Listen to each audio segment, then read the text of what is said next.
This one was sent in by Level 9000, Drew Davenport. Thank you, Drew. It's from your Drew Answers user.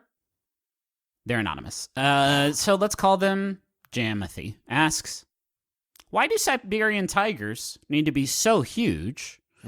Their prey seems much smaller. They need to fight Kodiak bears. Huh.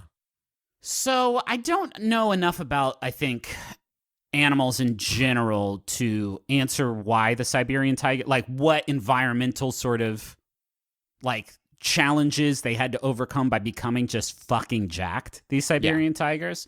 But I'm extremely here for the idea that the Siberian tiger, big and powerful and beautiful, could challenge itself a little bit like more. Oh yeah. Like it's going after small rodents and rabbits and probably unlucky birds, unlucky slow birds, unfortunate explorer, adventurer, whatever beef it finds on the ground just laying around. Random beef, ground beef. Yes. But you know what animal I think about this all the time with, Griffin? The panda. Well, okay. Panda. Well, hear me out. Okay. The panda's just eating bamboo. It's not built to do that. It should be eating meat. It is a bear, huh? That's why it's sleepy all the time and does so very little and doesn't really have the power or the energy to make love because it's so sleepy all the time. And so at some point, a panda must have been chasing like a bird or a rabbit or something and be like, this fucking sucks. That plant is just sitting there. I'm going to eat that. From now on. There's so much of it everywhere. What if that was food? I'm just going to sit here and do shit all and eat this stick and not bone anymore. And that's the problem. Pandas aren't boning, so the numbers are going down. If we could get one just fucking battle horny, come back from defeating the huge Siberian tiger, which there are billions of probably, you know, an unlikely victory, and it comes back home and they're like, oh shit, Ron, what's up? You look like heck. And then Ron could be like, oh, I'm different now.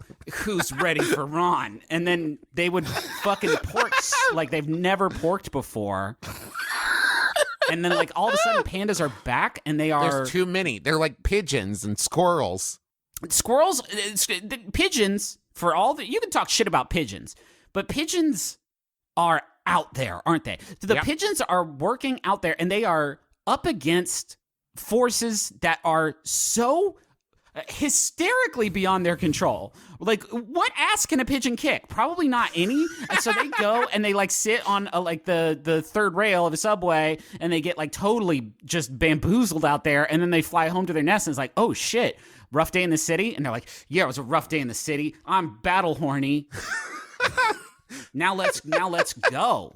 Has anyone told pigeons that like 10 miles that way is probably just a bunch of corn, that they don't like have to just be there in the middle of New York City? Do you think if a pigeon like heard someone mention like they're just fields of corn, they'd be like, what the fuck? I have been like mistaking cigarette butts for food for the last like 30 years. For the last 30 generations. Travis, farmers are listening to this right now, like sweating, like, please don't tell pigeons about farms. Please, no. Please don't tell pigeons about my farm.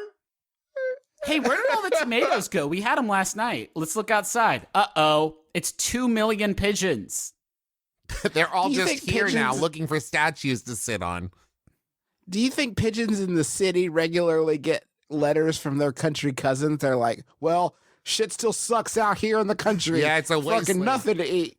I wish I was living it up with you eating 1/4 of a hot dog bun out of a gutter. God, that sounds good.